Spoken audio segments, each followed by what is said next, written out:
दबाव। दाब जो होता है क्या होता है? दाब किसी भी तरह के एकीकरण क्षेत्रफल पर लगने वाले बल को दाब कहते हैं। अर्थात दाब बराबर पृष्ठ की लंबवत बल पृथ्वी का क्षेत्रफल होता है। दाब का SI मात्रक N/mt² होता है, जिसके पास्कल पेस भी कहते हैं। दाब का एक अदिश राशि होता है। वायुमंडल का दाब। सामान्यतः वायुमंडल की दाब एवं दाब होता है जो पारे के 76 सेमी लंबे कलाम के द्वारा 0 डिग्री सेल्सियस पर 45 डिग्री अक्षय पर समुद्री तल पर लगाया जाता है। यह एक वर्गीकरण सेमी अनुकरण काटे जाने पर पार के 76 लंबे कंबल के भार के बराबर होता है। वायुमंडल दाब का SI मात्रक होता है। वायुमंडल दाब 100 न्यूटन के अर्थात 1 बार के बराबर होती है। पृथ्वी की सतह से ऊपर जाने पर वायुमंडल दाब कम हो जाता है। वायुमंडल दाब को बैरोमीटर से मापा जाता है। वायुमंडल जो होता है उसको किससे मापा जाता है? बैरोमीटर से मापा जाता है।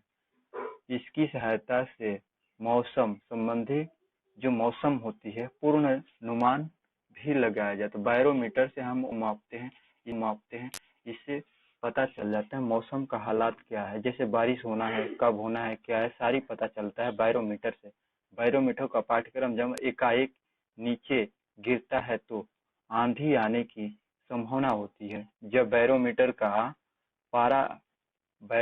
का पाठ्यक्रम जब नीचे की तरफ गिरता है तो समझ जाओ कि आंधी आना है, आंधी आने की संकेत होती है। बैरोमीटर का पाठ्यक्रम जब धीरे धीरे तो वर्षा होने की संभावना होती है। बैरोमीटर जब नीचे नहीं गिरता है तो बारिश होने की संभावना होती है। बैरोमीटर का पराक्रम जब धीरे धीरे ऊपर चढ़ता है तो दिन साफ रहने की संभावना होती है। देखिए बैरोमीटर ऐसा जी है, वायुमंडल में हम वायुमंडल की दबाव को माप कैसे करते हैं? बैरोमीटर के द्वारा मापते हैं। तो बैरोमीटर जब मान लीजिए एकाएक इसका द्रव्यमान जब नीचे गिरता है तो समझे कि बारिश होने की संभावना संकेत देता है। जब इसका पाठ्यक्रम ऊपर की तरफ धीरे धीरे जब ऊपर चढ़ता है तो समझो कि इसमें क्या होता है, आकाश जो है साफ रहेगा। क्या होगा? आकाश साफ रहेगा। और जब पाठ्यक्रम जब एकाएक गिर जाएगा, अगर नीचे एक पाठ्यक्रम का जब पारा एकदम एकाएक गिर जाएगा पाठ्यक्रम, तो समझो कि आंधी आएगा। क्या होगा? आंधी आती है बैरोमीटर के कारण। अब देखिए चलते हैं द्रव्यमान में दाब। द्रव्यमान का अणुओं को द्रव्यमान बर्तन, दीवार और तली के प्रति एकाएक क्षेत्र में लगने वाले को द्रव्यमान का दाब कहते हैं। द्रव्यमानों में दाब के नियम। स्थिर द्रव्य में एक क्षैतिज तल स्थित हो समय बिंदु में दाब होती है।